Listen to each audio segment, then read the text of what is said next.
ஸ்ரீமதி ராமானுஜாய நமக. ஆழ்வார் பெருமானாஜியர் திருவடிகளே சரணம்.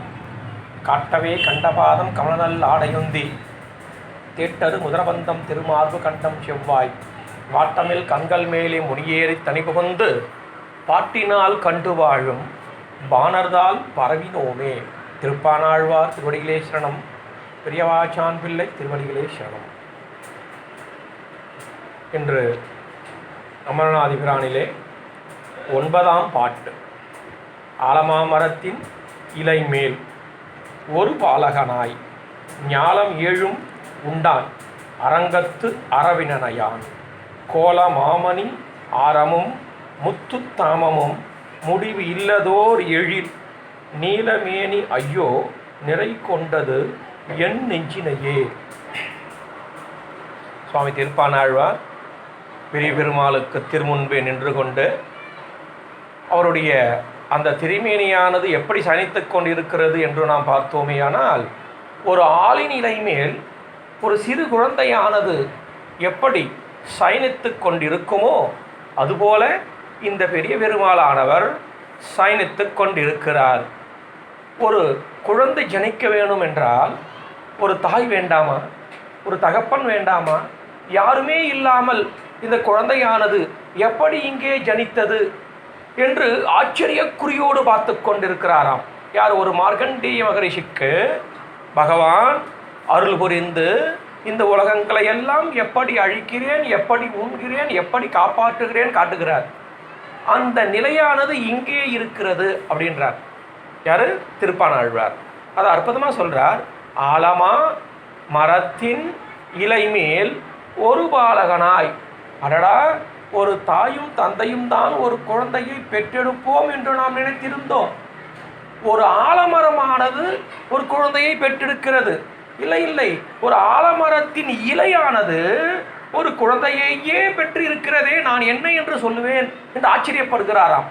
என்ன, இங்கு பெரிய பெருமானுடைய சயன திருக்கோலத்தை கண்டு அந்த ஆளின் இலை மேல் ஒரு பாலகனாக எப்படி அந்த பகவான் சயனித்துக் கொண்டிருக்கிறாரோ அதே போலவே இங்கு பெரிய பெருமான் சயனித்துக் கொண்டிருக்கிறார்.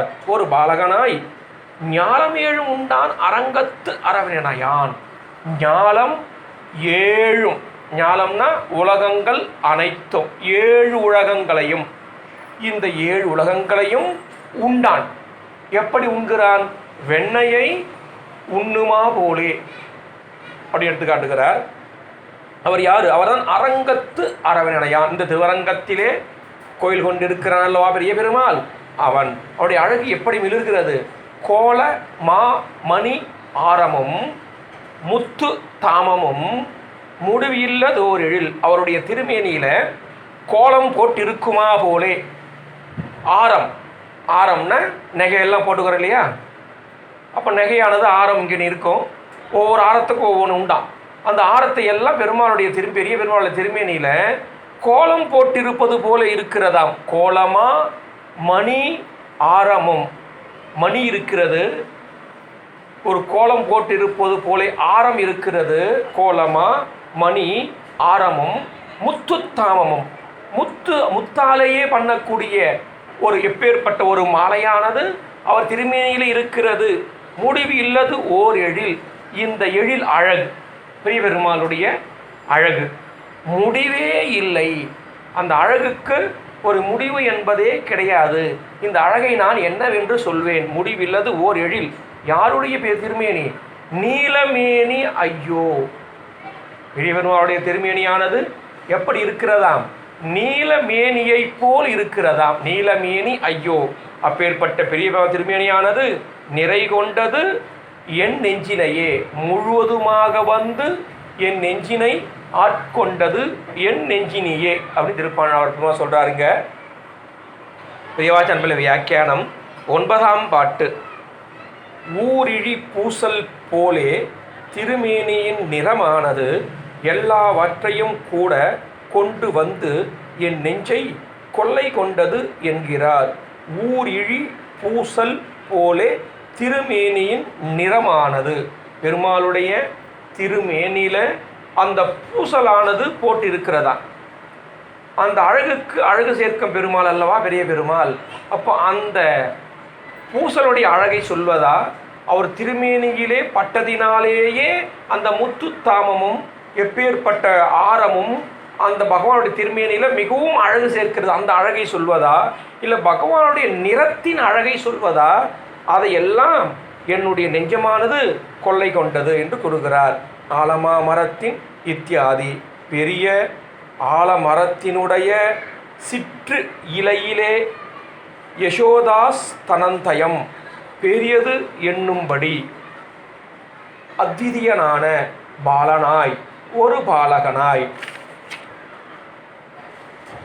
பெரிய ஆலமரம், அந்த ஆலமரத்தினுடைய ஒரு சிறிய இலை, அதுவும் எப்படி இருக்கிறது, இலையிலே மிகவும் சின்ன இலையாம், சிற்றிலை.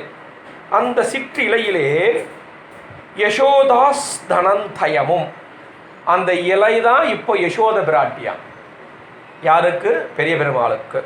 அந்த யசோதை ஒரு குழந்தையை பெற்றெடுக்கிறாள். இல்லையே, தேவகி அல்லவா அங்கே பெற்றெடுத்தாள், இவர் ஏன் இங்கே யசோதையை சொல்லணும் அப்படின்னு சொன்ன, பெற்றெடுத்தவள் விட்டு விட்டு சென்று விட்டாள், வளர்த்த தாய் அல்லவா மிகவும் உசிதம். இப்போ கண்ணனுக்கு தாயின்னு சொன்னால் தேவகி யாரும் பட்டுன்னு சொல்ல மாட்டாங்க, யசோதையத்தான் சொல்லுவாங்க. அதனால யசோதையத்தான் இங்கேயும் சொல்லணும். அப்போ இங்கு யசோதை என்பது யார்? அந்த ஆளினுடைய இலை தான் யசோத பிராட்டி. அந்த இலையில இந்த பகவான் ஆனவன் துயில் கொண்டிருக்கிறார். அங்குதான் பெற்று, இந்த இலையே ஒரு குழந்தையை பெற்றெடுக்கிறதாம். சிற்றிலையிலே யசோதாஸ் தாஸ் தன்யமும், பெரியது என்னும்படி அத்விதீயான பாலனாய்.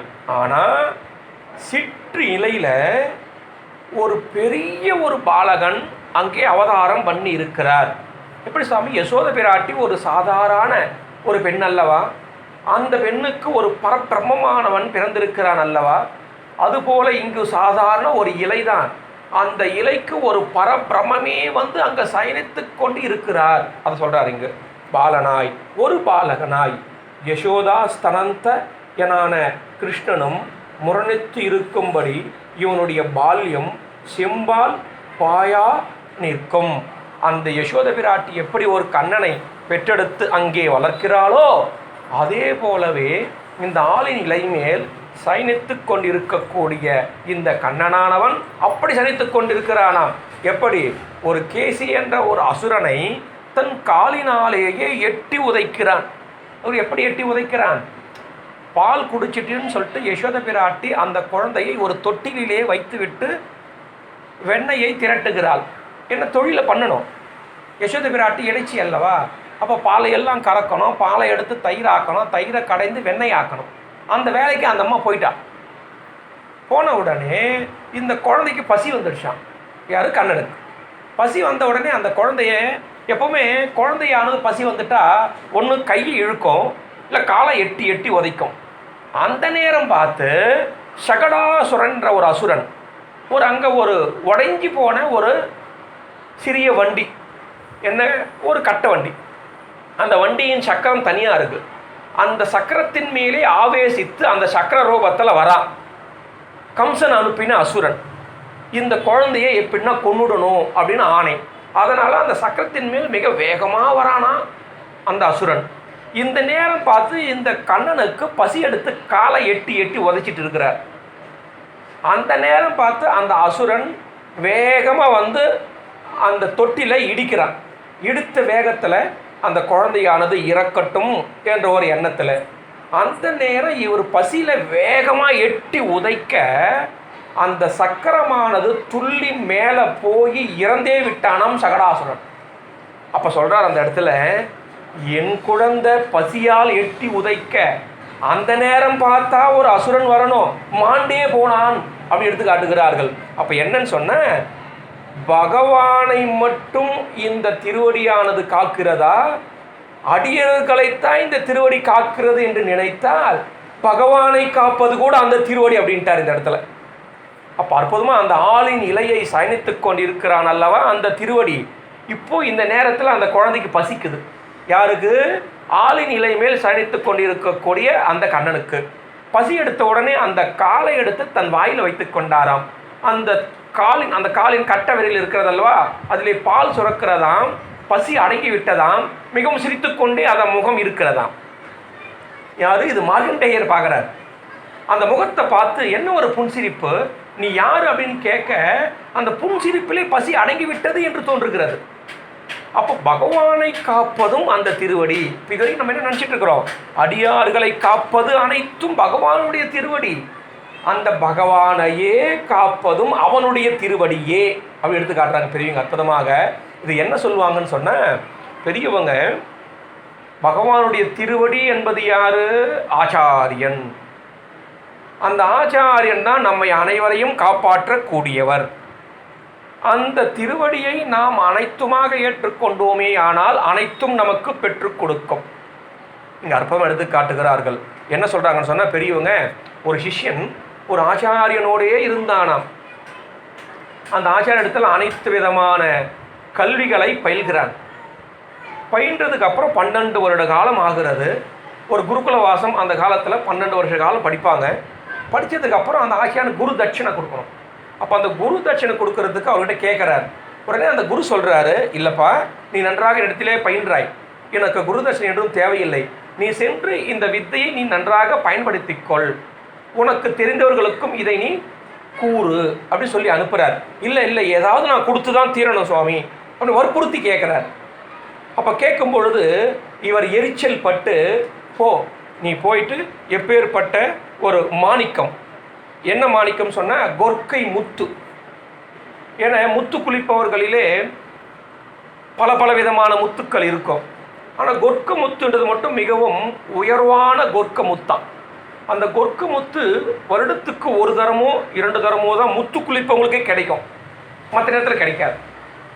அதனால் இவர் அந்த கொர்க்க முத்தை சொல்கிறார் சிஷியனிடத்தில், அதை கொடு குரு தட்சணையாக என்று சொல்ல, உடனே அந்த சிஷியனானவன் அந்த முத்து குளிக்கும் இடத்திற்கு செல்கிறான். கடற்கரை ஓரமாக அந்த முத்து குளிப்பவரிடத்திலே கேட்கிறார், இங்கு கொர்க்க முத்து எங்கே கிடைக்கும்? கேட்ட உடனே அங்கே இருக்கக்கூடிய முத்து குளிப்பவர்கள் சிரிக்கிறாங்களாம். என்ன சிரிக்கிறீங்க? கொர்க்க முத்து எங்களுக்கு வருடத்திற்கு 2 முறை 1 முறை தான் கிடைக்கும், எங்களுக்கே கிடைக்காது. எங்களுக்கே கிடைக்காதுன்னா என்ன? தினப்படி நாங்கள் முத்து குளித்து எடுத்துக்கொண்டு இருக்கிறோம். தினப்படி உள்ளே போகிறது, முத்து எடுத்துகிட்டு வர்றது. அப்போ அந்த முத்து எடுத்துகிட்டு வந்தால் எங்களுக்கு ஜீவனமே. அப்போ சாதாரண முத்து கிடைக்கும். கொர்க்க முத்து என்பது மிகவும் அபூர்வமான முத்து, அது எப்போவாது 1 தரம் தான் கிடைக்கும் அப்படின்னு அவங்க சொல்ல, இல்லை முத்து எங்கே கிடைக்கும்னு சொல்லுங்கள், அதை நான் பார்த்துக்கிறேன் அப்படின்னு சொல்ல. அப்புறம் அவர் சொல்ல, அதே போல் அந்த சிஷ்யன் அந்த கடற்கரை ஓரமாக சென்று அவங்க காட்டின இடத்துல, ஆச்சாரியன் திருவடியே அடியனுக்கு தஞ்சம், என் ஆச்சாரம் இது வரைக்கும் எனக்கு கற்றுக் கொடுத்தார் இல்லையா, அந்த திருவடி தான் அவருக்கு அந்த கொர்க்க முத்தை பெற்றுக் கொடுக்கணும், ஏன் அவனுக்கு நான் சம்பாவனையாக தரணும் இல்லையான்னு சொல்லிட்டு ஆச்சாரிய திருவடி தஞ்சம் குதிச்சாராம். உள்ளே போய் தேடி கீடி பார்த்து எடுத்துகிட்டு வந்தால் கொர்க்க முத்து கிடைச்சிடுச்சு. உடனே அந்த மக்கள் எல்லாம் ஆச்சரியப்படுறாங்களா, அடடே இவர் ஒரு பெரிய மகான் தான் அப்படின்னு அவரை புகழ்ந்து பேசுகிறாங்க. அப்போ அந்த கொர்க்க முத்தை கொண்டாந்து ஆச்சாரியன் கிட்ட கொடுக்குறாரு. கொடுத்த உடனே அவர் ஆச்சரியப்படுறார். யார்? ஆச்சாரியன். அடடே அற்புதமாக இருக்கு, அப்போ இந்த கொர்க்க முத்து எங்கேருந்து கொண்டு வந்தேன்? சுவாமி தேவ திருவடி பலம் சுவாமி, என்னுடைய திருவடிக்கு இவ்வளோ பலமா அப்படின்னு நினச்சாராம் அந்த ஆச்சாரியன். ஞாபகம் என்ன நினச்சிருக்கணும்? அவருடைய ஆச்சாரியனை நினச்சிருக்கணும். அவர் ஆச்சாரியன், அவர் ஆச்சாரியன், அவர் எங்கே போய் நிற்கும்? இது எம்பெருமானார் வரைக்கும் போய் நிற்கும். நமக்கு பஞ்சமஸ்காரம் பண்ணுறாங்க, நமக்கு ஆச்சாரியன் அவருடைய திருவடி, அவர் திருவடி, அவர் திருவடி, அவர் திருவடி, எம்பெருமானார் திருவடியிலே சென்று நிற்க வேண்டும். இதுதான் ஒரு நியதி. இந்த நியதியை யாரும் மாற்றக்கூடாது. அது ஆச்சாரியன் மாற்றினாலும் தண்டனை, சிஷ்யனானவன் மாற்றினாலும் தண்டனைன்றாங்க பெரியவங்க.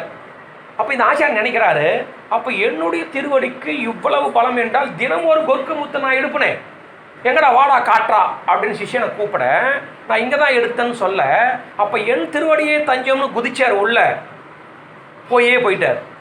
அப்போ பிராணனே போனது. அங்கே பெரியவங்க அப்பப்போ எடுத்து காட்டுகிறார்கள், அவர் திருவடி என்று நினைத்ததினாலே அவருக்கு இறப்பு, அகங்காரம், மமகாரம்.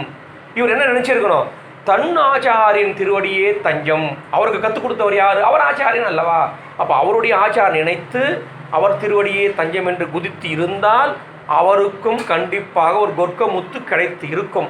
ஆனால் தன் திருவடியை நினைக்கவே அகங்காரம், உயிர் பிராணன் போனது எடுத்து காட்டுறாங்க பெரியவங்க. அதுபோல இங்கு அடியார்களை ரட்சிப்பது பகவான் திருவடி, அந்த பகவானையே ரட்சிப்பது அவன் திருவடி. ஏன்னா அவருக்கு மேலே யாரும் இல்லையே. பகவான் ஒன்றா சொல்லிக்கலாம், என் திருவடியே தஞ்சம்.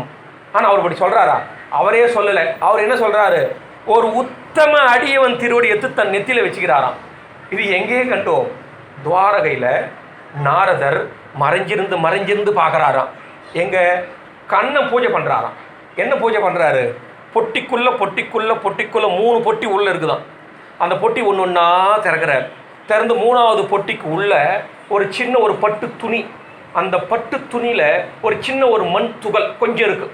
அந்த மண் துகளை எடுத்து தன் நெத்தியில் வச்சுக்கிட்டு அந்த மண் துகளுக்கு தீப ஆரத்தி, தூப ஆரத்தி, அக்யம், பாத்தியம், துளசி, புஷ்பம் எல்லாத்தையும் கொடுக்குறார். யார்? பகவான் கண்ணன். நாரதருக்கு சந்தேகம், என்னடா அது, நம்ம தான் அவர் திருவடியை வணங்கிக்கிட்டு இருக்கிறோம், இவர் யாரை வணங்கினான்னு நம்ம ஒளிஞ்சிந்து பார்க்குறாரு. கெட்டு போய் பார்த்த சின்ன மண் துகள். என்ன சுவாமி இது யார் அப்படின்னு கேட்க, யார் என்று நினைத்தாய், எனக்காக வந்தான் அல்லவா என்னுடைய நண்பனாக, எப்பேற்பட்ட ஒரு பரதேசியாக வருகிறான். அப்போ என்னன்னு சொன்ன, இங்கே அற்புதமாக எடுத்து காட்டுறாங்க பெரியவங்க. குசேல உபாக்கியான்னு ஒன்று உண்டு. அந்த குசேலன் இந்த பகவானுக்காக கொஞ்சம் அவளை கொண்டுட்டு வர்றார். அவருடைய பாத பூதையை கழுவி அந்த மண் துகள் ஒட்டி கொண்டிருந்ததாம். அந்த மண் துகளை இவர் எடுத்து வச்சுக்கிட்டாராம். அந்த மண் துகளை தான் தினப்படி பூஜை பண்ணுறாராம். அந்த மண் துகளை தான் திருமண்ணாக எடுக்கிறாராம். இப்போ நாம் இடக்கூடிய திருமண் என்ன? பகவானுடைய திருவடி. பகவான் இடக்கூடிய திருமண் என்ன? அடியார்களுடைய திருவடி மண் என்று எடுத்து காட்டுறாங்க பெரியவங்க. இதை ஸ்ரீமத் பாகவதத்தில் நாரதர் மறைஞ்சிருந்து பார்க்குறார், கண்ணன் நடத்தி காட்டுகிறார். அப்போ அந்த பகவானே கூட அடியார்கள் திருவடியை நீராக இடுகிறார். அடியார்கள் பகவானுடைய திருவடியை நீராக இடுகிறார். அப்போ அந்த பகவானுக்கு ரட்சை கூட என்ன அப்படின்னு சொன்ன, இந்த ஆளிலை மேல் பயின்று கொண்டு இருக்கக்கூடிய இந்த கண்ணனானவனுடைய திருவடி கட்ட விரல் எடுத்து வாயில் வச்சுக்கிட்டாராம். பசி எடுத்தா அதுலேருந்து பால் சுரந்து சாப்பிடுவாராம், பசி போயிடுமா. அப்படி சனித்து கொண்டு இருக்கிறாராம் என்று ஒன்று சொல்கிறார் அற்புதமாக. அது எப்படி, ஏன் அப்படின்னு சொன்ன, யசோத பிராட்டி எப்பவும் கண்ணனுக்கு பசி எடுத்தால் உடனே பால் கொடுப்பா, இல்லை வெண்ணெய் கொடுப்பா.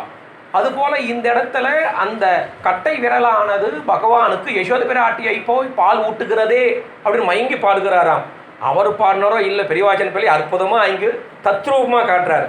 அப்போ அடுத்து சொல்கிறாரு, ஞாலம் இத்தியாதி சிறு பிரஜைகள் புரோவர்த்தித பதார்த்தங்களை எடுத்து வாயிலே இடுமா போலே பூமி பரப்படைய வாயிலே வைத்தானாய்த்து பிள்ளைத்தனம். அடுத்து ஒன்று சொல்கிறார், இந்த பகவான் சின்ன சின்ன பசங்க குழந்தைகள்லாம் இருந்ததுன்னா என்ன பண்ணுமா, கீழே எது கிடந்தாலும் தூக்கி வாயில் போடுக்குமா. அதுபோல் இந்த ஆளின் மேல் சனித்து கொண்டு இருக்கக்கூடிய இந்த பகவான் இந்த உலகத்தை பார்த்து அப்படி தூக்கி வாயில் போட்டுக்கிட்டாராம். சிறு பிள்ளையை புரோவர்த்திக பதார்த்தங்களை எடுத்து, புரோவர்த்திக பதார்த்தம் சொன்ன தேவையில்லை என்ற ஒரு வஸ்து. சின்ன வயசில் நம்மளால் என்ன சார் நமக்கே தெரியாது, அம்மாவை கேட்டால் அம்மா சொல்லிட்டோம். சின்ன வயசில் ஏதாவது ஒன்று கட்டு தூக்கி வாயில் போட்டுட்டு இருப்போம்.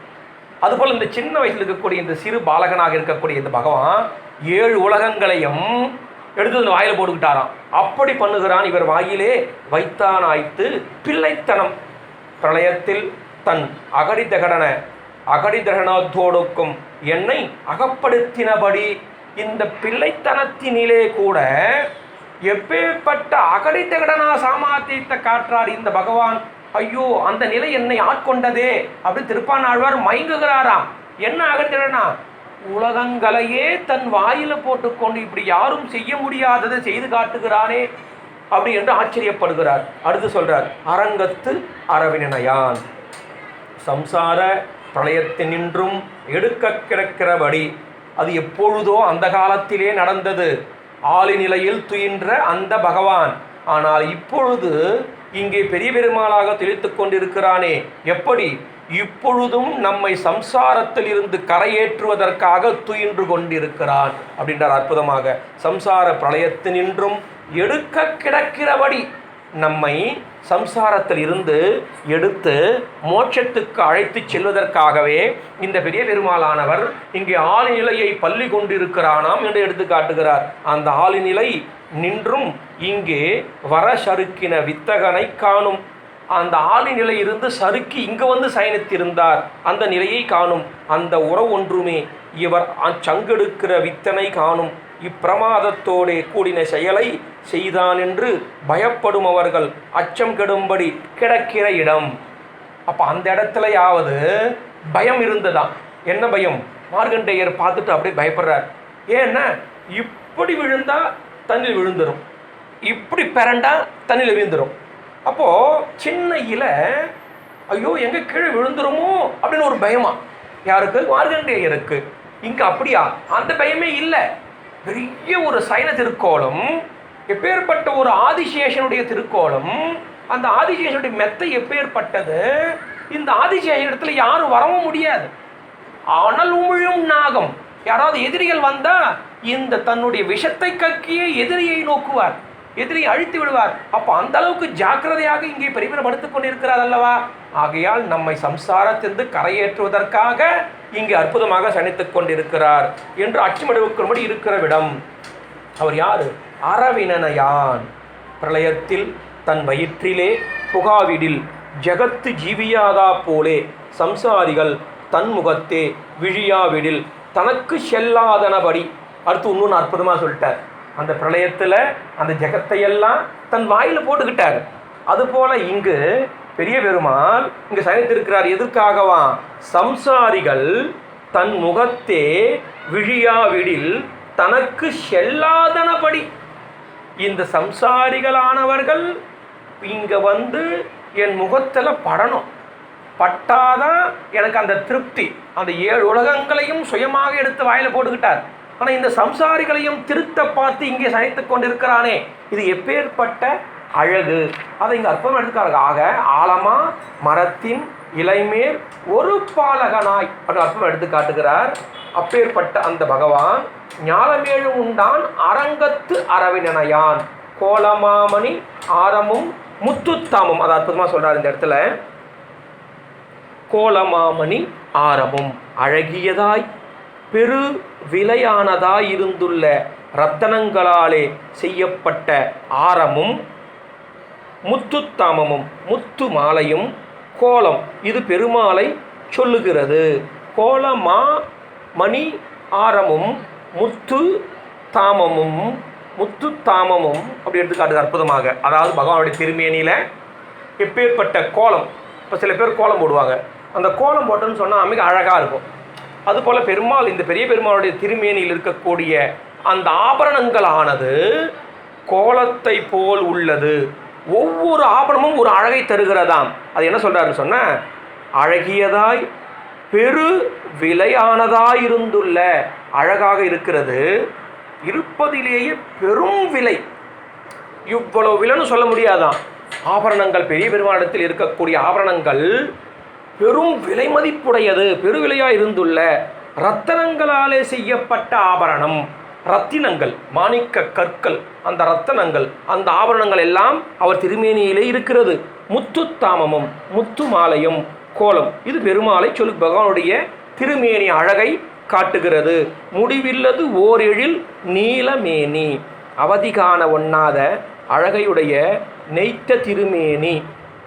அதாவது பகவானுடைய அந்த அழகை பார்த்து ஆஹா எப்பேற்பட்ட அழகு, இது எப்பேற்பட்ட அழகு என்று வர்ணித்து கொண்டே இருக்கிறாராம். வாய் மூட ஒண்ணாதபடி அழகை நெய்த்த திருமேனி. ஐயோ, பச்சை சட்டையிட்டு தனக்குள்ளத்தை அடைய காட்டி எனக்குள்ளத்தை அடைக்க கொண்டான். பச்சையிட்டு தனக்குள்ளதை அடக்கி காட்டி. அதாவது இப்போ ஒருத்தருக்கு இப்போ ஒரு பசுமாடு அழைக்கிறோம் அப்படின்னு சொன்ன ஒரு புல்லை எடுத்து காட்டுவோம். உடனே அந்த பசுமாடு கிட்ட வரும். வந்த உடனே அந்த புல்லை தானாக கொடுப்போம். புல்லை காட்டி அழைத்து புல்லை இடுவாரை போலே. அதுபோல இந்த இடத்துல பகவானானவன் தன் அழகையெல்லாம் காட்டி, இப்போ பச்சை என்பது என்ன? பகவானுடைய அழகு. பசுமாட்டுக்கு புல்லு தான், புல்லை காட்டி திரும்ப கூட்டு புல்லை கொடுக்குற மாதிரி. அதுபோல் இந்த சம்சாரிகளுக்கு அழகு என்பது மிகவும் இவர்கள் ரசிக்கக்கூடிய தன்மை. அப்போ அந்த அழகை காமிச்சிட்டோம்னா அந்த அழகை காட்டி அவர்களை ஈர்ப்பது. அப்போ ஈர்த்த உடனே கிட்ட வராங்க. கிட்ட வந்த உடனே திரும்ப மேலும் அந்த அழகை கூட்டி காட்டுவதாம். இதுதான் எடுத்துக்காட்டார். வடதிசை பின்பு காட்டி தென் திசை இலங்கை நோக்கி கடல் நீர கடவுள் எந்தை அரவண துயிலுமாக கண்டு என் செய்கேன் உலகத்தீர் என்ற அற்புதமாக. இப்போ என்ன சொல்கிறாருன்னா, வடக்க பின்பு காட்டுகிறார், தெற்க முன்பு காட்டுகிறார். தெற்குன்னு சொன்னால் இங்கே தமிழ்நாடு, வடக்குன்னு சொன்னால் அந்த பக்கம் இருக்கக்கூடிய உத்தரப்பிரதேசம், மத்திய பிரதேசம், பத்ரிகாசிரமம். இங்கே எல்லாம் தெற்கை விட வடக்க தான் அழகு மிகவும் அருபொருளாக இருக்குமா. என்னன்னு சொன்னால் முன்னழகை விட பின்னழகானது மிகவும் அபூர்வம். அங்கு இருக்கக்கூடியவர்கள் பக்தி ரசத்தாலே இருக்கிறார்கள், இங்கு இருக்கக்கூடியவர்கள் ஞானத்திலே திகழ்கிறார்கள். ஆகையினால் வடக்க எல்லாம் பகவானுடைய அவதாரம், பக்திக்கு வசப்பட்டவர்கள். இங்கு இருக்கக்கூடிய எல்லாம் ஆழ்வார்கள், ஆச்சாரிய அவதாரம், தெற்க ஞானத்துக்கு வசப்பட்டவர்கள். ஆகையினால் முகத்தை காட்டி ஞானத்தை காட்டி இவர்களை ஈர்க்கிறார். பின்னே தன்னுடைய அழகு அனைத்தையும் பின்பு காட்டி வடக்கு இருக்கக்கூடிய பக்திமான்களை மிகவும் நிறைய அழகை காட்டி அவர்களை ஈர்க்கிறாராம். அதான் வடதிசை பின்பு காட்டி தென் திசை இலங்கை நோக்கி, அதுபோல பச்சையிட்டு காட்டி பச்சையிடுவாரை போலே ஒரு பசுமை அழகு, அந்த அழகை காட்டி அழகவே திரும்ப கொடுக்குமா போலே. முன்னெல்லாம் என்ன சொல்லுவாங்கன்னு சொன்னால், இப்போ அக்கால் தங்கச்சி இருக்கிறாங்க அப்படின்னா உடனே சில பச்சை புடவையை கொடுக்கறது தான். ஏன்னா சீதனம், ஒரு அண்ணனானவன் ஒரு தங்கைக்கு கொடுக்கக்கூடிய சீதனமானது ஒரு பசுமையானது. பசுமைனா என்ன? ஒரு அழகானது, அதே நேரத்தில் உகந்தது, அவர்கள் கேட்டது. அதுபோல் இங்கு பச்சை காட்டி இட்டு தனக்குள்ளதை அடக்க காட்டி எனக்கு உள்ளதை அடக்க கொண்டான். அதாவது திருப்பானாழ்வார் அந்த அழகை காட்டி அந்த திருப்பானாழ்வாரை அழைத்து இருக்கக்கூடிய அழகையெல்லாம் காட்டி அவரை நிறை கொண்டாராம். அதை எடுத்து காட்டுகிறார். கொண்டே நஞ்சினையே எனக்கு அகவாயில் காம்பீரியத்தை போக வடித்தது. அடுத்து அற்புதமாக சொல்கிறாரு, காம்பீரியத்தை போக வடித்ததாம். என்ன ஒரு காம்பீரியம் அப்படின்னு சொன்ன, திருப்பானாழ்வார் என்பவர் சம்சாரத்தில் விடாமல் பரிபூர்ணமான பக்தி ஞானத்தை கொடுத்து அகங்காரம் மமகாரம் இல்லாமல் பரிபூர்ணமான சொரூப ஞானத்தை விளக்கி, சொரூப ஞானம் சொன்னால் இந்த சரீரம்தான் ஆத்மா அப்படின்ற ஒரு பொய் மயக்கு, அதை போக்கி இந்த சரீரமானது அழியக்கூடியது, இந்த சரீரத்துக்கு உள்ளே இருக்கக்கூடிய ஆத்மா இந்த உயிர் அது பகவானுக்கே சொந்தமானது, அது பகவானுக்கே அடிமைப்பட்டது. இதான் சொரூப ஞானம். இந்த சொரூப ஞானத்தை இந்த பகவானானவன் அவருக்கு காமிச்சு அழைச்சாராம். எப்போ? முதல் பாட்டிலேயே. ஆகையினால்தான் ஏன் அந்த பகவானுடைய திருவடியானது சென்று அவரை அழைப்பித்தது அல்லவா? அப்போ திருவடி சென்று அவர் அழைப்பித்ததுன்னா என்ன அர்த்தம்? ஒரு ஆச்சாரியன் ஒரு சதாச்சாரியன் மூலமாக ஒரு சிஷ்யனை திருத்துமா போலே இந்த பகவானானவன் திருப்பானாழ்வாரை அழைத்து திருத்தி சொரூப ஞானத்தை கொடுத்து, தன்னதல்லாததை தானாக நினைப்பது சொரூபம் இல்லாதது, இது அழியக்கூடியது சரீரம், இந்த ஆத்மா அழியாதது பகவானுக்கே சொந்தமானதுன்னு நினைக்கிறது சொரூப ஞானம். அந்த சொரூப ஞானத்தை திருப்பானாழ்வாருக்கு கொடுத்து, நீ நினைச்சாலும் என் உறவை போக்க முடியாது, நான் நினைச்சாலும் உன் உறவை போக்க முடியாது, இந்த உறவு முறையானது நமக்கும் உனக்கும் ஒழிக்க ஒழியாதது. இதைத்தான் ஆண்டால் உற்றுவமேயாவும் உனக்கே நாம் ஆட்செய்வோம், உனக்கே ஒழிக்க ஒழியாதுன்னு எடுத்து காட்டுகிறார் அற்புதமாக. ஏன் அப்படின்னு சொன்ன, இந்த தகப்பன் உறவு பிள்ளை உறவு சுடுகாடு வரைக்கும். அப்போ அற்புதமாக ஒருத்தர் பாடிட்டு போனார் இல்லையா? வீடு வரை உறவு, காடு வரை பிள்ளை, கடைசி வரை யாரோ. அந்த யாரோ தான் பகவான் சிவன் நாராயணன். அந்த பரபிரம்மத்தை எவனொருவன் உணர்ந்து கொண்டு, இந்த சரீரம் கொஞ்ச காலம்தான், இந்த சரீரம் ஆத்மா அல்ல, இந்த சரீரம் உயிர் அல்ல, இந்த சரீரம் வெறும் மண்ணுக்கு சமமானது, இந்த சரீரத்துக்குள்ள உயிர் இருக்கிற வரைக்கும் தான் இந்த சரீரத்துக்கு பேர். இந்த சரீரத்துக்குள்ள உயிர் வேலை போயிடுச்சுன்னா இதுக்கு பேர் பொணம். ஒரு நாளைக்கு மேலே உள்ளே எடுத்து வைக்க மாட்டாங்க, வெளியே கொண்டாந்து விசிறு போட்டுருவாங்க. ஏன்? நாற்று அடிக்கும். அப்போ அந்த உயிர் இருக்கிறது அதுக்கு மரியாதை. அப்போ அதுதான் சொரூப ஞானம். அந்த சொரூப ஞானத்தை இங்கு திருப்பானாழ்வாருக்கு இந்த பகவானானவன் உணர வைத்து அழைத்து இந்த அழகையெல்லாம் காட்டினாராம். இதான் பச்சையிட்டு காட்டி பச்சையிடுமா போலே அற்புதமாக எடுத்து காட்டிட்டார். அந்த இடத்துல எனக்கு அகவாயில் காம்பீரியத்தை போக வடித்தது. அகவாயில் காம்பீரியம், நான் என்ற அகங்கார மமகாரத்தை போக்கி பகவான் தான் எல்லாம், பகவான் தான் நம்மை ரட்சிக்கக்கூடியவன் என்ற ஒரு தைரியத்தை கொடுத்ததான். அடுத்து சொல்றார், இப்பாட்டிலே ஆலிலை கண்ணனின் தன்மையும் பெரிய பெருமாளிடம் உள்ளது என்கிறார். அதாவது என்னன்னு சொன்ன, இந்த பாட்டால, இந்த 9வது பாட்டால என்ன ஒரு தன்மை இருக்கிறதாம்? ஆலிலை கண்ணனுடைய தன்மையும் பெரிய பெருமாளிடத்திலே இருக்கிறது. நேற்றுக்கு பார்த்தோம், நரசிங்க ஆழ்வார், அதாவது நரசிங்கமாக வந்தான் அல்லவா, அந்த நரசிங்கனுடைய தன்மையும் பெரிய பெருமாளிடத்திலே இருந்ததுன்னு காட்டினார். இந்த பாட்டால் ஆளிலை கண்ணனுடைய தன்மையும் இந்த பெரிய பெருமாளத்திலே இருக்கிறது. ஏன்?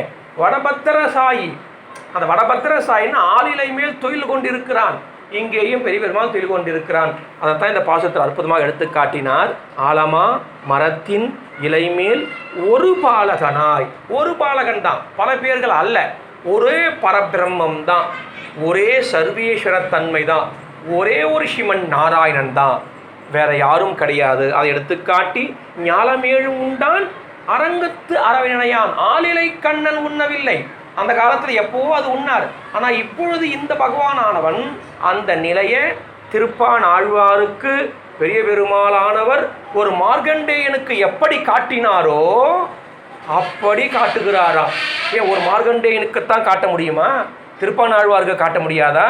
அப்போ உலகங்கள் அனைத்தையும் வாயிலே உண்ண வைத்து திரும்ப உமிழ வைத்து காட்டினாராம் திருப்பான் ஆழ்வாருக்கு. அதான் இங்கே அற்புதமாக எடுத்து காட்டினார். ஞாலமேழு உண்டான் அரங்கத்து அரவினையான், இந்த திருவரங்கத்திலே கோயில் கொண்டிருக்கிறானே அந்த அரவினையான். அவர் யாரு? அவர் திருமணி அழகு எப்பேற்பட்டது என்று நினைக்கிறாய்? கோலமாமணி ஆரமும் முத்துத்தாமமும் முடிவு இல்லதோர் ஓர் எழில். அதாவது பகவானுடைய அந்த திருமேனியிலே அவர் அழகை மறைப்பதற்குத்தான் இந்த ஆபரணங்களே தவிர அழகை எல்லாம் மேலும் மெருகூட்டி காட்டுவதற்கு அல்ல அப்படின்னு எடுத்து காட்டுகிறார் அற்புதமாக. ஏன் அப்படின்னு சொன்னால் அழகுகளுக்கு அழகு சேர்க்கும் பெருமாள். பகவானுடைய அழகானது மிகவும் அற்புதமானது, இப்படின்னு சொல்ல முடியாது. ஆகையினால் அந்த அழகை மறைச்சி காட்டுகிறதாம் இந்த ஆபரணங்கள். அது முத்துத்தாம் முடிவில்லதோரில் நீலமேனி ஐயோ நிறை கொண்டது என் நெஞ்சினையே. அப்பேற்பட்ட நீல நிறமானது பகவானுடைய திருமேனி. அந்த நீல நிறம் தான் பகவான் இடத்துல எல்லா இடத்துலையும் காட்டுகிறதாம். இப்போ ராமாவதாரமாக வருகிறார், அங்கேயும் நீல நிறம் தான். கிருஷ்ணாவதாரமாக வருகிறார், அங்கேயும் நீல நிறம் தான். அது தண்டகாரத்தில் எடுத்து காட்டுகிறார். ராமாயணத்தில் போகும் பொழுது நீல நிறமாக பகவான் நடந்து செல்கிறானாம். அப்பொழுது முனிவர்கள்லாம் நினைத்து கொண்டிருக்கிறார்கள், இன்னும் இந்த ராமன் வரவில்லையே, நம்மை ரட்சிக்கவில்லை. அப்படி திரும்பி பார்த்தாராம். அப்போ ஒரு மரத்தை பார்க்குறாராம். அப்போ தான் ஒரு மரம் நீளமாக நிறம் பெறுதான். என்ன இது, இந்த மரம் நீளமாக நிறம் பெறுதுன்னா திரும்பி பார்த்தா ராமர் வராராம். ராமரை பார்த்தவுடனே அந்த நிறமாகவே அந்த மரமானது மாறுகிறதாம். அப்போ அந்த நிறத்தினோட அனைவரும் மாறுகிறார்கள் அல்லவா, அதுதான் நீலமேனி. அதுபோல் இந்த பெரிய பெருமாளானவர் அந்த நீலமேனியோடவே வந்து சலித்து கொண்டிருக்கிறார். அந்த நீலமேனியோடைய அழகானது எம்மை நிறம் கொண்டது, நெஞ்சினை கொண்டது. அந்த அழகுக்கு நான் என்னவென்று பாடுவேன், மேலும் மேலும் மேலும் பல்லாண்டு பல்லாண்டு பாடுவாரை போலேன்ட்டார். முனிவாகன பகவனத்தில் தேசிகர் அற்புதமாக சொல்கிறார். என்ன சொல்கிறாருன்னு சொன்னால், பல்லாண்டு பல்லாண்டு பல்லாயிரத்தாண்டு பல கோட்டி நூறாயிரம், பல்லாண்டு பல்லாண்டு பல்லாயிரத்தாண்டு பல கோட்டி நூறாயிரம் 4 சொல்கிறார். அது என்ன மேலும் மேலும் சொல்லிகிட்டே போகணுமா? பல்லாண்டு ஒரு தடவை சொன்னால் போதுமா? பல ஆயிரம் சொல்லிட்டாவே போருமே. கடைசியில் வேற பல்லாயிரம் வேற சொல்கிறாரு. என்ன காரணம் அப்படின்னா, பெரிய ஆழ்வாருக்கு அந்த பகவானுக்கு என் வருகிறதோ என்று இங்கு அவருக்கு சந்தேகமா. ஏன் அப்படின்னு ஒரு ஆபத்து வரக்கூடாது, அத்தனை காலம் அவர் மேலும் மேலும் மேலும் நன்றாக இருக்க வேண்டும். அப்போ என்னென்னா பல்லாண்டுன்னு சொன்னால் மனிதர்கள் ஆயுளிலே பல்லாண்டு, பல்லாண்டு பல்லாண்டு. மனிதர்களுக்கு அடுத்து யார்? தேவர்கள். தேவர்கள் ஆயுளிலே பல்லாண்டு பல்லாண்டு பல்லாயிரத்தாண்டு. பல்லாயிரம் என்பது என்ன? பிரம்மாவினுடைய ஆயுள். பிரம்மாவுடைய ஆயுள் பல்லாயிரத்தாண்டு. அந்த பிரம்மாவுக்கும் மேலே எங்கே இருக்கிறாங்க? நித்திய சூரிகள். அதான் பல கோட்டி நூறாயிரம். அப்போ அவ்வளவு நாளம் இந்த பகவானுக்கு நித்தியஸ்ரீ நித்தியமங்கலம், நித்தியஸ்ரீ நித்தியமங்கலம் மேலும் மேலும் பாடிக்கொண்டே அவர் போவார். ஆனால் நம்மளால் அதை கணக்கு போட முடியாதான், அதனால் நிறுத்திட்டாராம். யார்? பெரிய ஆழ்வார். அதுபோல் இங்கு இவரும் இந்த பகவானுடைய அழகானது எம்மை கொள்ளை கொண்டது.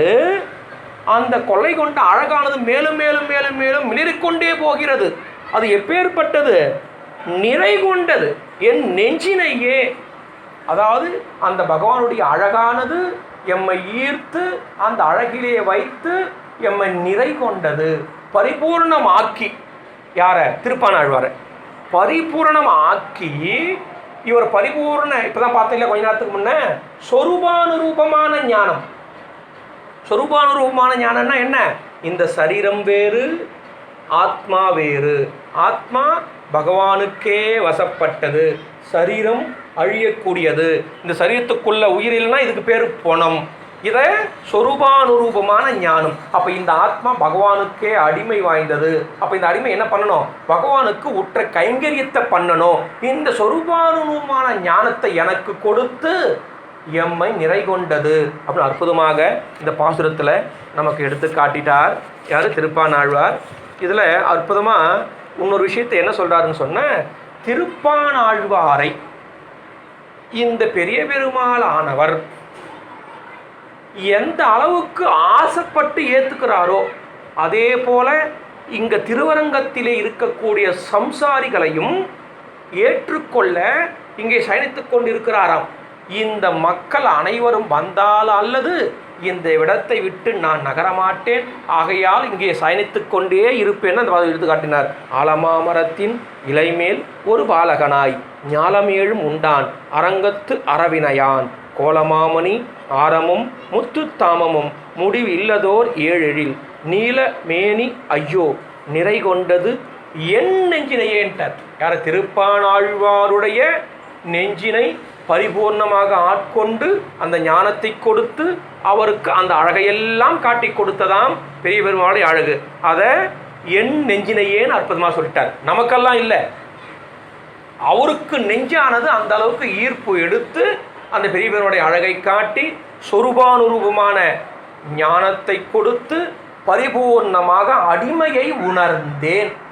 திருப்பனார் சொல்கிறார், அந்த அடிமையை உணர்ந்து அந்த பகவானுக்கே நான் ஆட்பட்டு விட்டேன் அப்படின்னு இந்த பாசத்தில் எடுத்து காட்டிட்டார். அடுத்த 10வது பாட்டை நாளைக்கு என்னென்னு பார்ப்போம். ஆழ்வார் எம்பெருமானார் ஜியர் திருவடிகளே சரணம். திருப்பானாழ்வார் திருவடிகளே சரணம். பெரியவாச்சான் பிள்ளை திருவடிகளே சரணம்.